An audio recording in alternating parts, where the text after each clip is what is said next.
This issue will destroy New York. Well, that's the warning from Mayor Eric Adams over the growing number of migrants in his city.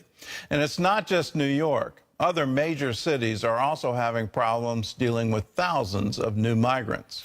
Well, that's creating a political headache for President Biden. And all of this is happening as the crisis at the southern border has intensified in recent months.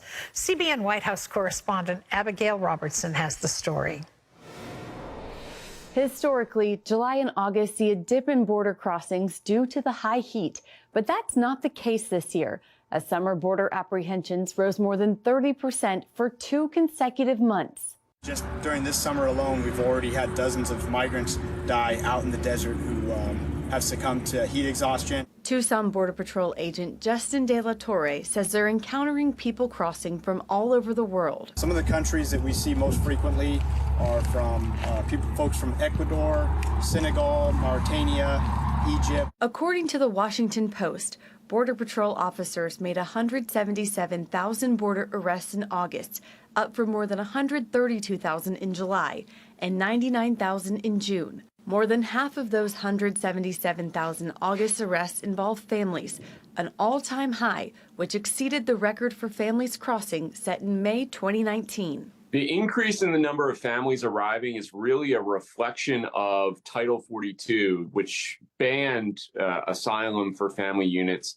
for really the last 2.5, 3 years. That being rescinded, now we have this backlog of people who want to migrate. David Beer from the Cato Institute tells CBN News many of the family units come from the northern triangle of Central America. The administration has created a regulation that says if you cross illegally, you're not going to receive asylum. That message is not being heard. In places like New York City, which has received an estimated 100,000 migrants in the last 15 months, Democratic leaders are calling for President Biden to do something. The Biden-Harris administration and Congress must come up with a real solution. The United States Department of Homeland Security must be part of that solution. We must ensure our newest Americans can work lawfully and build stable lives. New York Mayor Eric Adams recently hosted a rally with asylum seekers where he called on the federal government to step up by expediting work authorization and reopening a closed jail to house migrants. No support. And at a town hall Wednesday, the mayor warned just how serious this crisis is for his city. And let me tell you something, New Yorkers. Never in my life have I had a problem that I did not see an ending to. I don't see an ending to this. I don't see an ending to this.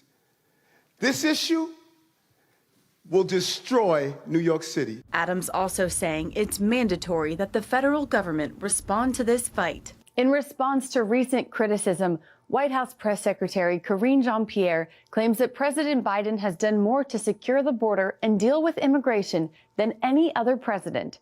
Reporting from Washington, Abigail Robertson, CBN News. Well, I beg to differ with that statement. I think he's done more to enhance illegal crossings at our southern border than any other president. And he did it because he campaigned on the issue. He wanted to say that President Trump was xenophobic and this was all racist. And we're not going to have those kinds of policies. I'm not going to build a wall. I'm not going to do these other things. And in effect, all of that campaigning said, if I win and you want to come to the United States, there's going to be this big neon sign on the southern border that says, welcome.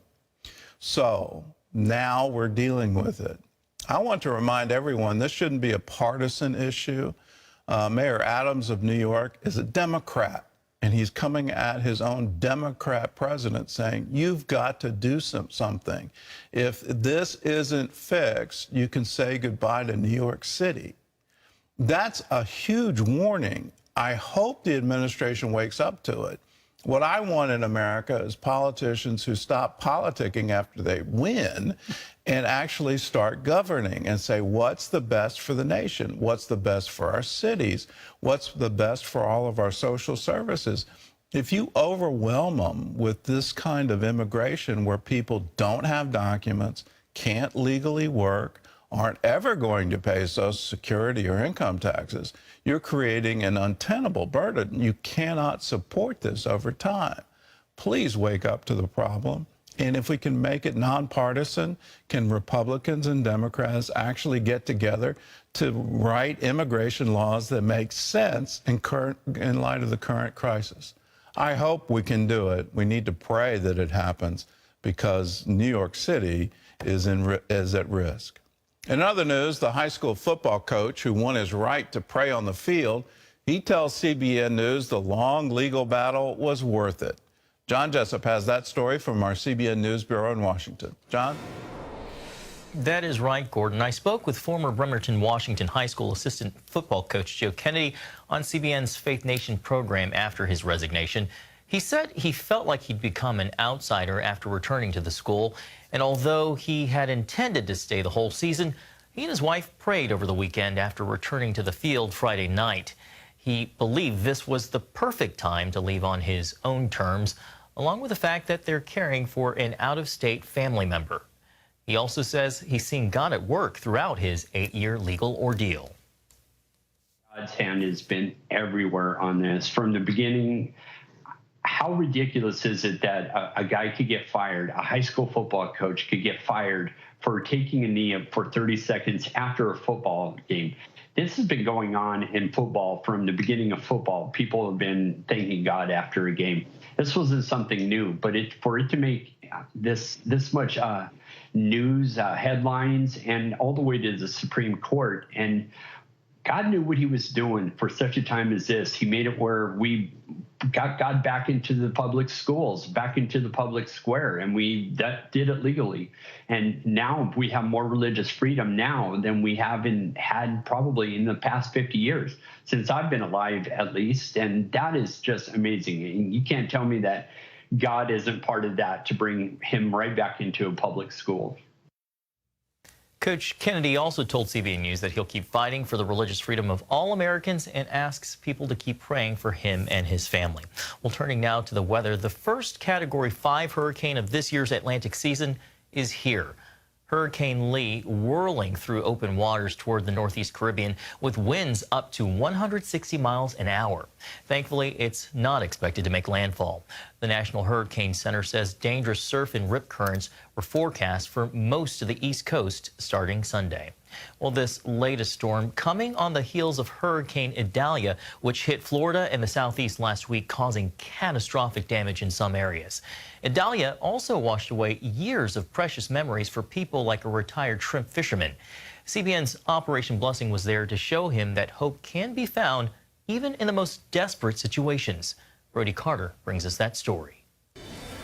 I knew that I needed to go, and literally within 10 hours, I was on the road. We're gutting their homes, moving their furniture out, washing their wet clothes and linens, anything we can do to try to help them get through this tragedy. It's been a little over a week since Hurricane Idalia tore through the Gulf Coast and then seemingly vanishing from the news headlines as fast as the storm dissipated. It didn't get a drop in it. Yet outlasting the fading news cycle, dedicated volunteers with CBN's Operation Blessing U.S. Natural Disaster Team remain on the ground in some of the hardest hit areas. They needed someone to care, someone to step forward, someone to let them know that God was still listening, that God was still watching, and God was there to rescue. Crystal Moore from Norman, Oklahoma, is one of the more 50 volunteers helping Operation Blessing be the hands and feet of Jesus.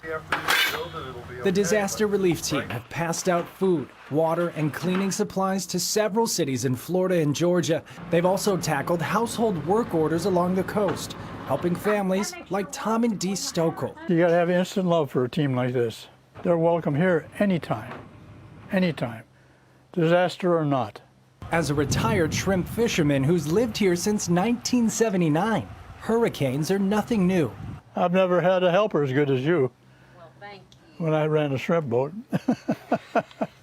Idalia's fury severely damaged their home and waterlogged years of memories, forcing Tom and his wife to pick and choose what stays. Can I pitch it, sweetheart?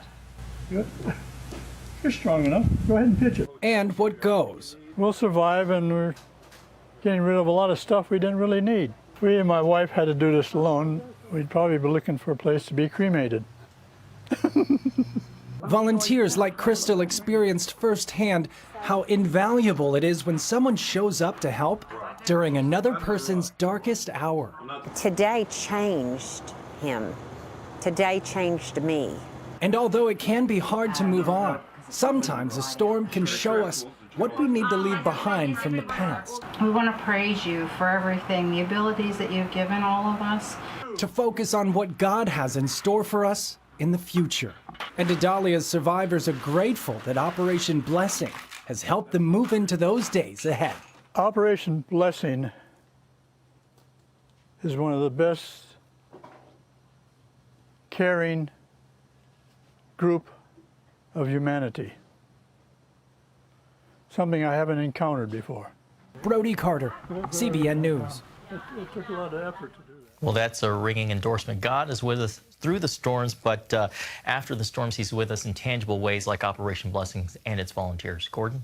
If you want to volunteer to help those people, there's the major news cycle has certainly moved on, but there's still a huge need. So if you want to volunteer, all you have to do is call us. 1-800-730, this is a special number, 1-800-730-2537. You can also just go to Christian Center Church, 7961 West Green Acres Street. I'm not about to pronounce that city, but you can find it on a map. We're not going to provide any overnight housing. You have to be 18 years old, at least 18 years old. And we want, if you want to help people in very tangible ways, do it right now and get in touch with Operation Blessing. Well, many technology experts are sounding the alarm over the potential dangers of artificial intelligence. Still, not everyone shares that view. As Jennifer Wisham reports, some Christians see AI as an important tool for sharing the good news of Jesus.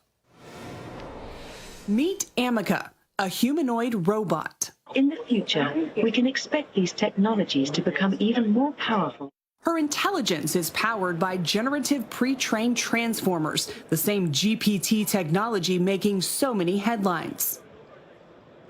AI and automation can have unintended consequences. One study suggests in the near future, artificial intelligence could make an impact on some 80% of the U.S. workforce.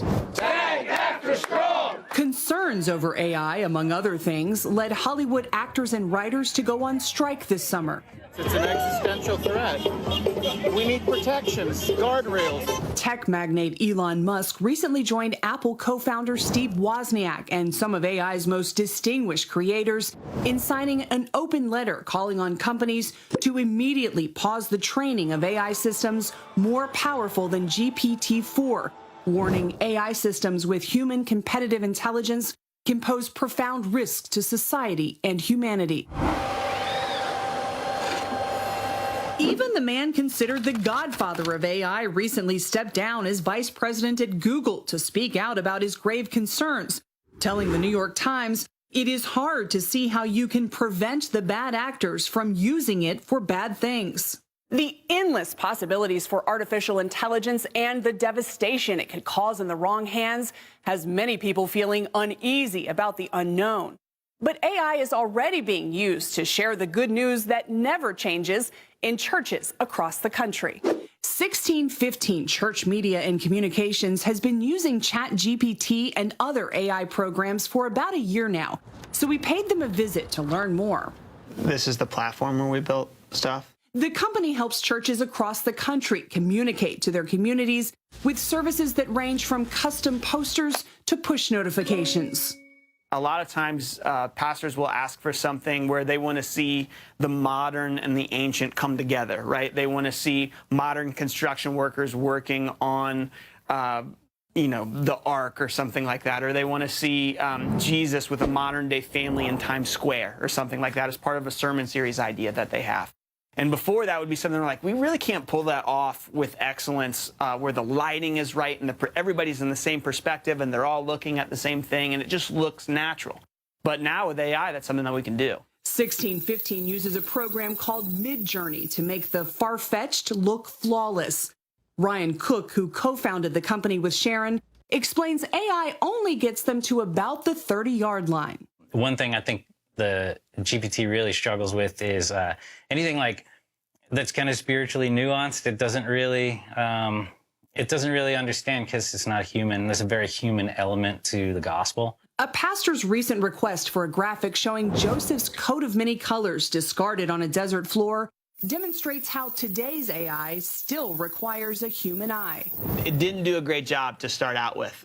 It kind of gave me, like, it looks like more like a dirty inflatable than it does like a coat, right? It kind of just looks like some trash that your kids left in the backyard. So he asked the program to view the coat from a lower perspective. Then it kind of gave me something that looked like, hey, maybe this could be Joseph's coat laying on the ground. A few more tweaks. And this is kind of the graphic that we were able to create. AI played a pivotal role in creating media for a recent sermon series where the pastor asked to show families taking selfies in front of disasters. We were able to make this picture of a family taking a selfie while their house is on fire, you know, which, like, lighting would be very difficult, utilizing fire in order to get the perspective right, and we're not going to just find a picture of that because nobody takes a selfie while their house is on fire. Then to the pulpit. I am excited to continue this Picture Perfect Family series, and so if you have your Bibles, you want to turn those on, open them up. Neither Sharon nor Cook believe graphic designers will lose their jobs to AI. Rather, they predict they'll lose them to the people who know how to use it.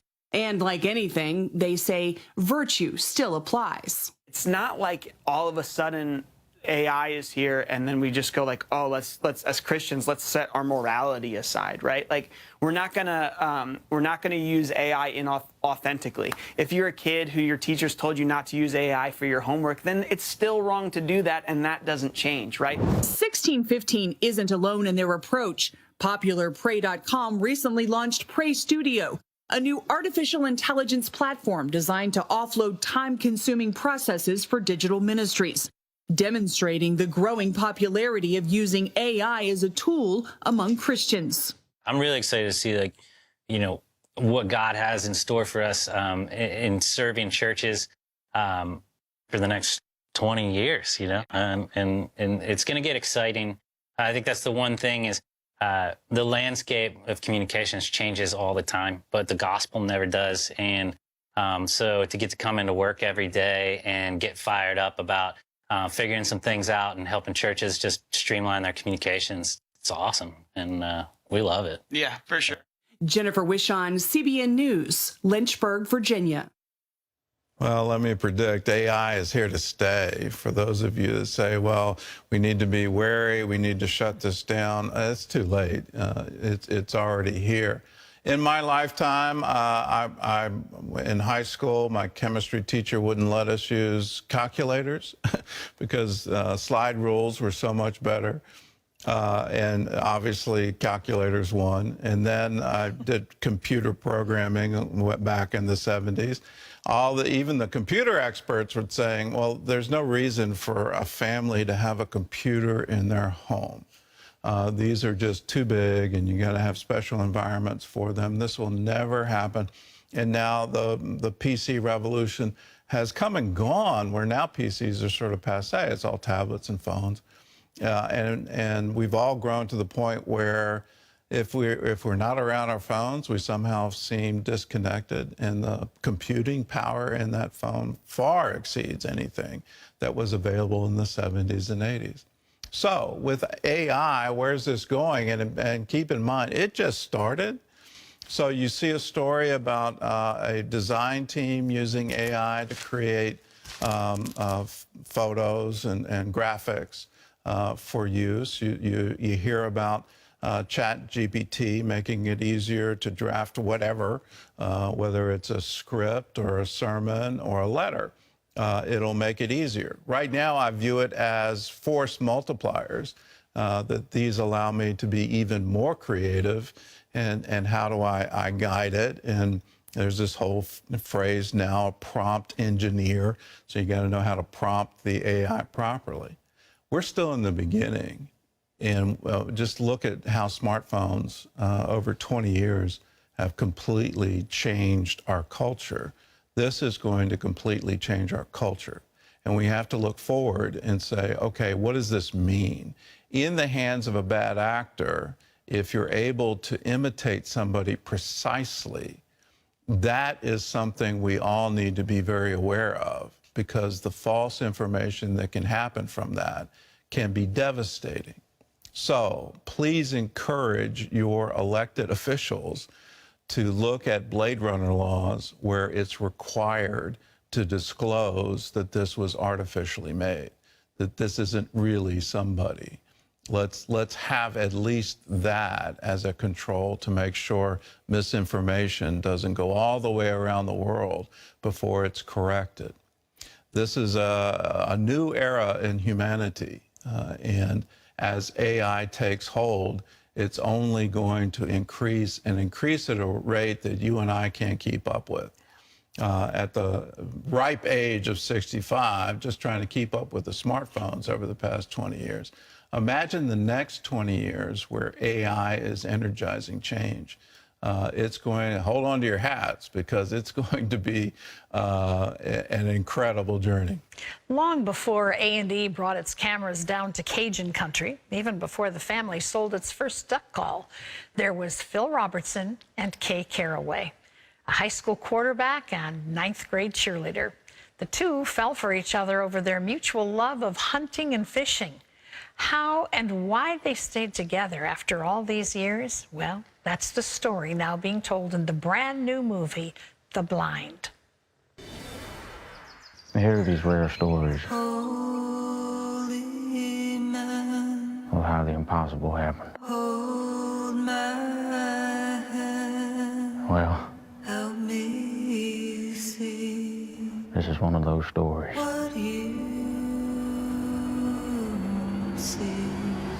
You can do just about anything you set your mind to, Phil Robertson.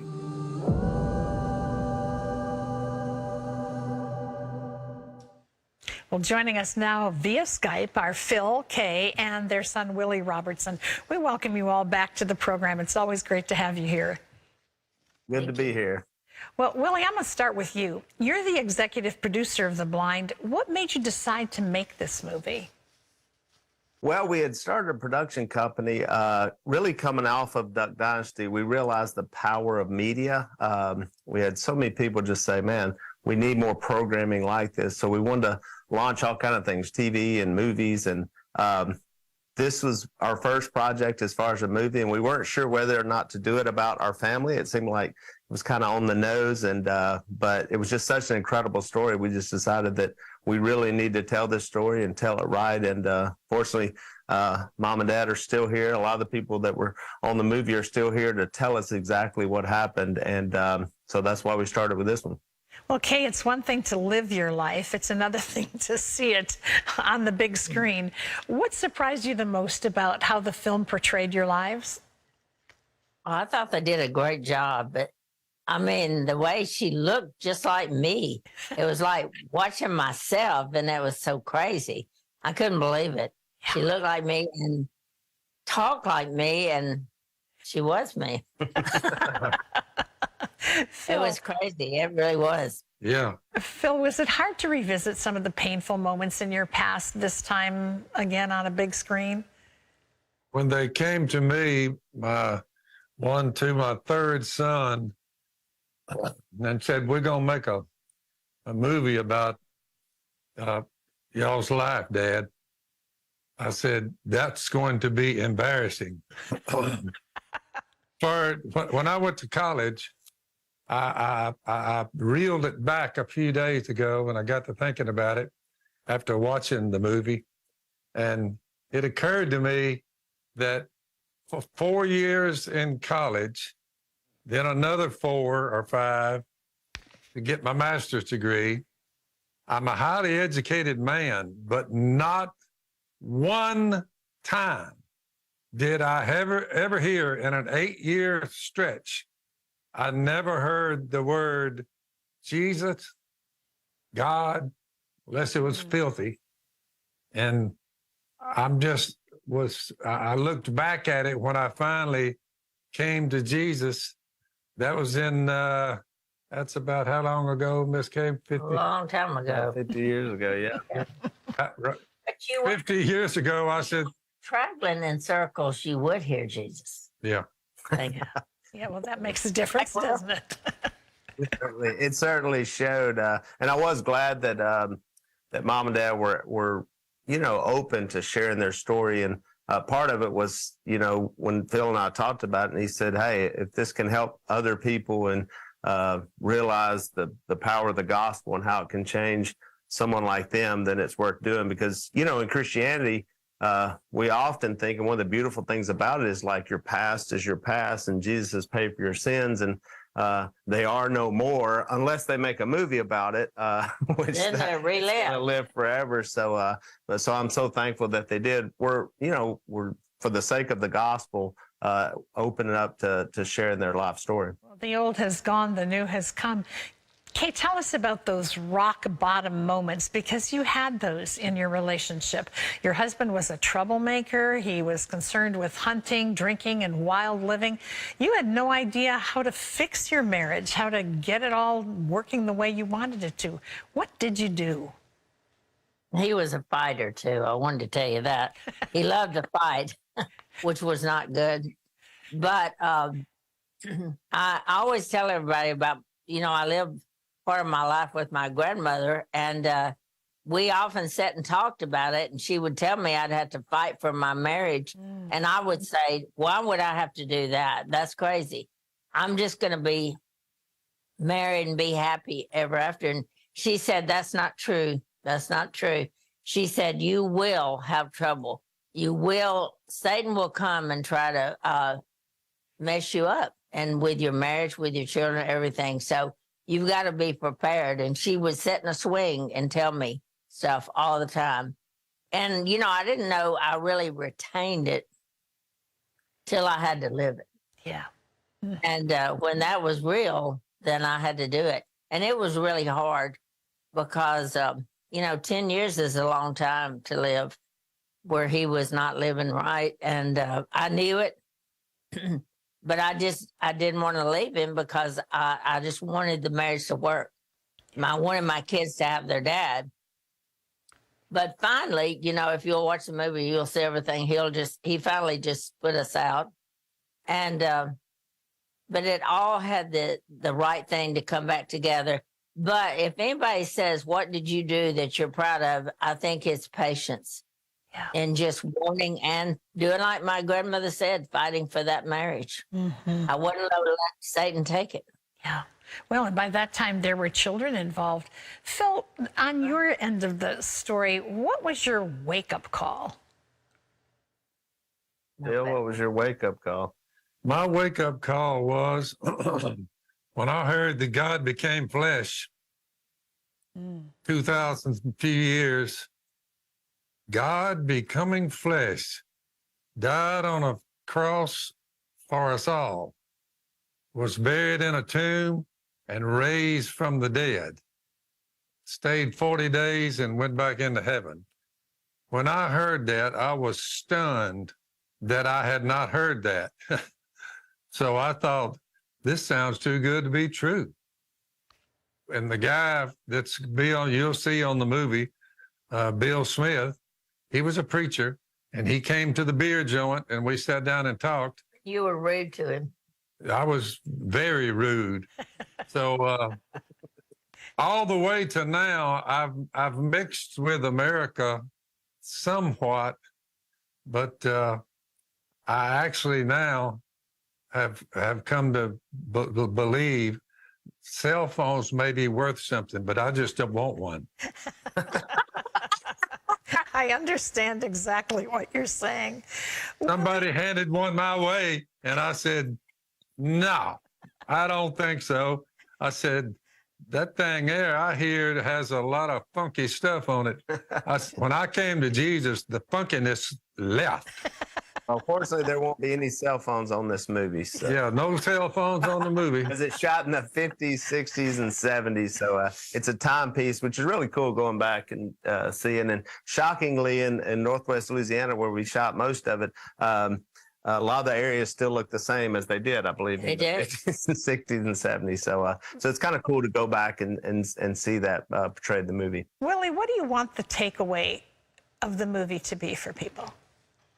I think overall, we just want to show that there's hope and redemption, no matter how far gone you are. At the end of the day, when you're like Phil, he heard the gospel, but he had actually lived his life in such a way that there wasn't a lot of positives left. And so he clung to that. But also Kay's story about patience and just sticking with it. And I think, it's a love story, and it's I just want people to take that away, that whether or not you're in this position or this position, or even us as kids, or even the pastor, Bill, who got in his car, thank God, and drove to that bar, that beer joint, as Phil called it. And so I think there's a calling probably somewhere in all that story. Phil's sister plays a huge role of never giving up on her brother, and she's the one that begged the preacher to go up there. So that's really the takeaway, is that there's hope in Jesus, and obviously you can see how it turned out, and through this and Duck Dynasty and all the things that we did. But there was a moment where it could have went either way, and hopefully people can see that, not go the other way and destroy everything. Well, there's a steadfastness that is a part of trusting the Lord, and it seems at the core of this movie. It's called The Blind. It's hitting theaters as a Fathom event. It premieres on September the 28th.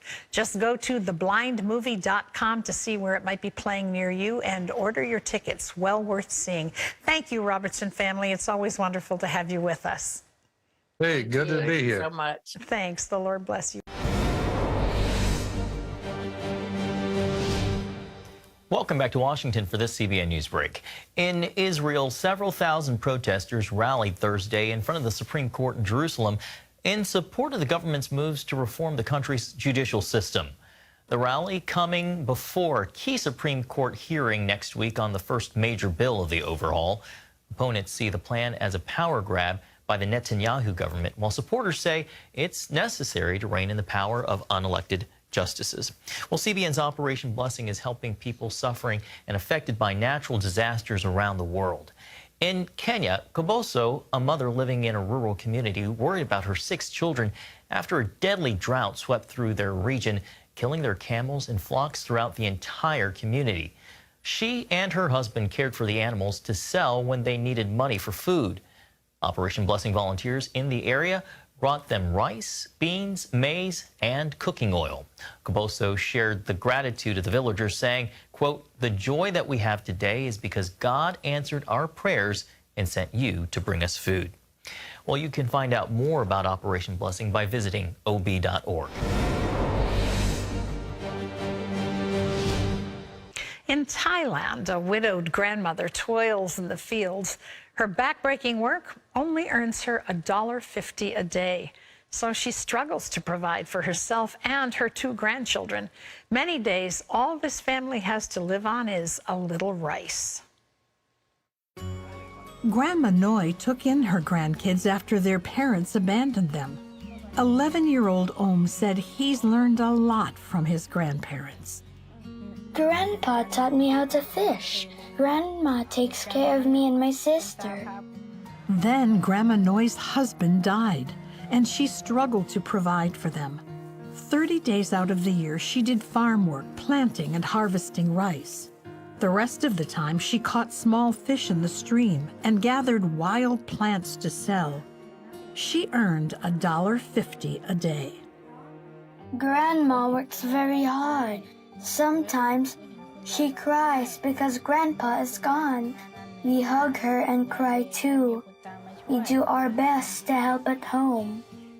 Some days, Grandma couldn't find any fish or wild vegetables to sell, so all they had to eat was a little rice. Grandma told us to eat all the food, but then what would she eat? We asked Jesus to provide food for us. The next day, Orphans Promise came and brought us food packs. Thank God, I was so happy. Then, to help Grandma earn some extra income, CBN's Orphans Promise gave her what she needed to start a mushroom farm, including 1,600 pods and a bicycle and cart to carry her produce to the market. Before, I had to walk to and from the market and carry everything myself. Now, I can put all the mushrooms in the cart. Sometimes people buy them on my way to the market. By the time I get there, everything is sold out. It's amazing. Today, Grandma's mushroom farm is doing well, and she says the children no longer go hungry. We are not starving anymore. It's like we got a new life. I give thanks to God and to Orphans Promise. Now, my family has good food and a good life.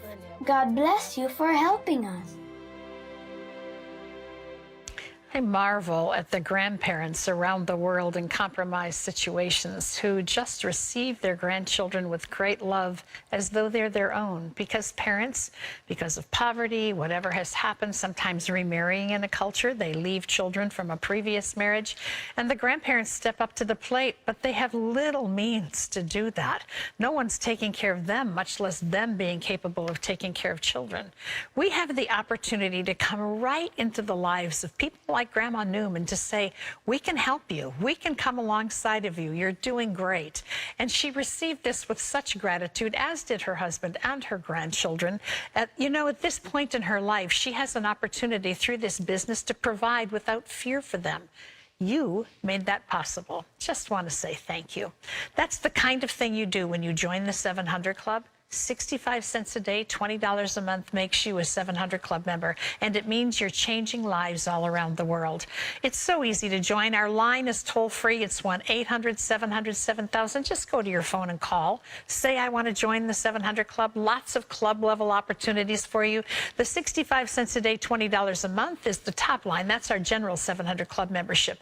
But you could become 700 Club Gold at $40 a month, or join the 1000 Club. That's $84 a month. There are two other levels there, a 2500 Club level and a Founders level. Ask God what he'd have you to do, then call that toll-free line, and all you have to do is say, I want to join the 700 Club. But we'd like to ask you to do one more thing. Would you say, I'd like to do it using Pledge Express? It saves us administrative costs that allow us to put even more of your gift right into the lives of people like Grandma Noom. And our way of saying thank you for using Pledge Express is to send you Power for Life teachings. You'll get one every single month, not just to bless you, but to remind you that you are blessing others. So please call now. Gordon? Never forget. That rallying cry echoed across the nation after the events of September 11th. For Kayla, there was no need for a reminder. She was haunted for years because of that tragic day, the day her father lost his life. He went to work one day. We just had a plane crash into Omaha. There was no body. There was no funeral. Of the World Trade Center, transmit a second alarm, and He just went to work. Bill Fallon was one of the 2,753 people who perished in the World Trade Center on 9/11. The 38-year-old IT manager, husband, and father to two girls worked on the 103rd floor of Tower 1. The family decided to wait to tell Bill's 8-year-old daughter, Kayla. Well, I'm sure at some point I asked, where's Dad? It took them 2 days to give her the news. I remember trying really hard not to cry. The lumps in my throat that I would have to hold it in and not show anything, because if I showed something, maybe then I'd admit that something was actually happening. 2 weeks later, she went to Ground Zero with her family for a special memorial service. That left Kayla with more questions than answers. It's a giant dust bowl with debris everywhere, and I still didn't really grasp the enormity of the situation. So, I always wanted to be there. I think it made me feel closer in some way, more connected. There were those who tried to help Kayla understand why her daddy had to die. The cliche things, he's in a better place, or, he's with God now, and it's not in a better place. The only place he should be is here with me. That's better. I thought that God didn't care. Kayla, her mom, and older sister started counseling. But after 2 years, Kayla was still angry and confused. At 10 years old, she started cutting and was diagnosed with PTSD. I was angry at everything. I was screaming for anybody to understand the pain. As she made her way through middle and high school, Kayla learned to put on a smile, becoming a model student who had many friends. At home, though, she continued cutting and was prone to angry outbursts, especially at her mom. While her family never talked about that day, Kayla couldn't let it go. Every year she attended the 9/11 memorial service at Ground Zero. I was constantly searching for answers, and maybe part of it was just trying to find closure. Man, I tried to find that for a long time. Closure, however, would prove elusive. Kayla did stop cutting at 18, but had replaced it with another self-destructive habit: drug abuse. Over the coming year, she got kicked out of her mom's house, dropped out of college, and made several unsuccessful attempts at drug rehab. I didn't see how it could get better. It was my whole life. It just was the way that it was. This pain was going to be there forever. And in September 2011, Kayla would miss her annual pilgrimage to the 9/11 memorial service. 2 days earlier, she went to a friend's house looking for a high. When she arrived, her friend was overdosing and had to be rushed to a hospital. And it was like I knew, like in my mind, the thought was, you're next. And it was so impactful looking at somebody else doing what I was doing and seeing that. And I mean, that changed the trajectory of my life exponentially. Desperate, she called another friend, whose mother agreed to let Kayla live with them. There were conditions, though. She had to get a drug test twice a week and go to Teen Challenge. On September 11th, 10 years to the day after losing her dad, Kayla stepped into rehab to get the closure and answers she'd been searching for.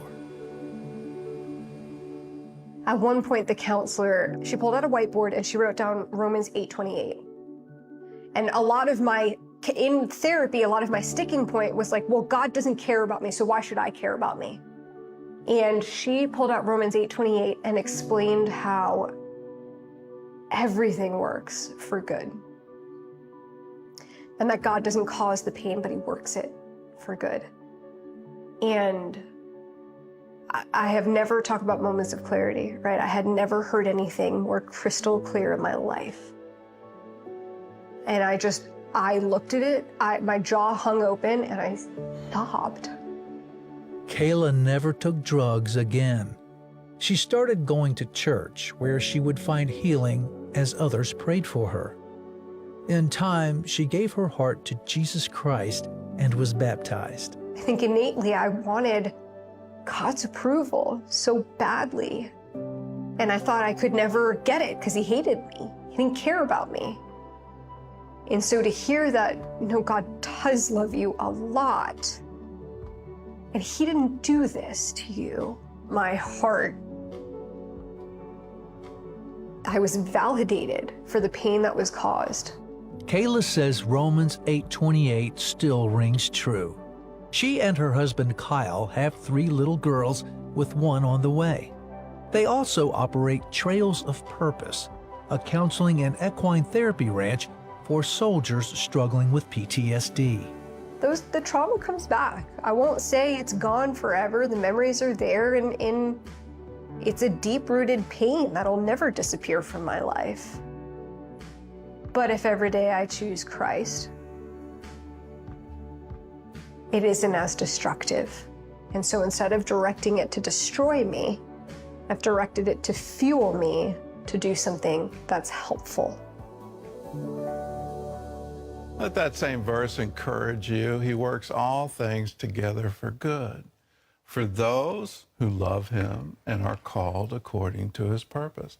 Kayla found that. She found that she was called according to his purpose, that he was working all of those things together for her good. Now, her journey started thinking, well, God just doesn't care. Maybe that thought has occurred to you as you've gone through difficult times in life. You know, God just doesn't care.